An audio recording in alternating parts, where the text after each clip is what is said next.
महाभारत ऐसा महाकाव्य है जिसमें कई छोटी बड़ी शिक्षाप्रद घटनाओं का जिक्र है। द्रौपदी चिरहरण भी महाभारत की ऐसी ही घटना है। द्रौपदी पांचाल देश की राजकुमारी थी और उसका विवाह अर्जुन से हुआ था। अर्जुन ने द्रौपदी के स्वयंवर में मछली की आंख में निशाना साधकर उससे विवाह किया था, लेकिन माता कुंती के अनजाने में दिए एक आदेश से द्रौपदी पांडवों यानी पांचों भाइयों की पत्नी बन गई।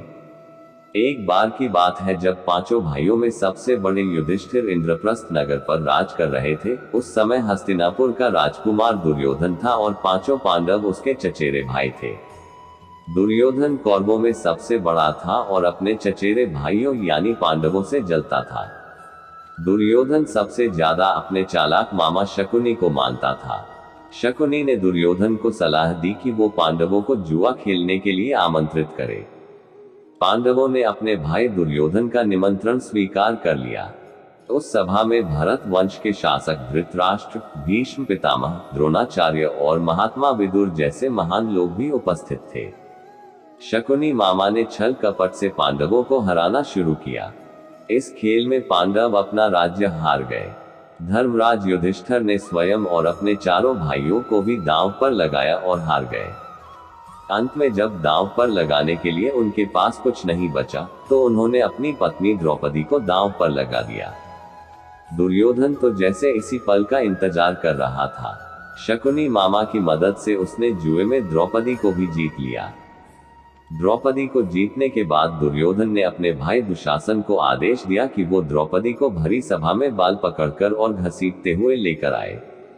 भाई से आज्ञा मिलते ही दुशासन द्रौपदी के कक्ष में गया और उसे सभा में चलने को कहा।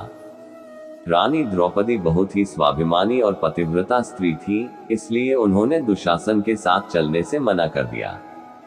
दुशासन ने गुस्से में आकर द्रौपदी के बाल पकड़ लिए और उसे खींचते हुए भरी सभा में लाकर खड़ा कर दिया।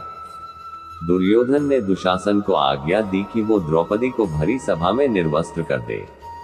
दुशासन ने जैसे ही द्रौपदी के वस्त्र को हाथ लगाया, द्रौपदी ने श्री कृष्ण को मदद के लिए पुकारा। महाभारत के अनुसार भगवान श्री कृष्ण ने सुदर्शन चक्र से शिशुपाल का वध किया था। तब भगवान श्री कृष्ण की अंगुली कट गई थी और उसमें से निरंतर खून बह रहा था। तब द्रौपदी ने तुरंत अपनी साड़ी का पल्लू फाड़कर भगवान श्री कृष्ण की अंगुली पर पट्टी बांधी थी।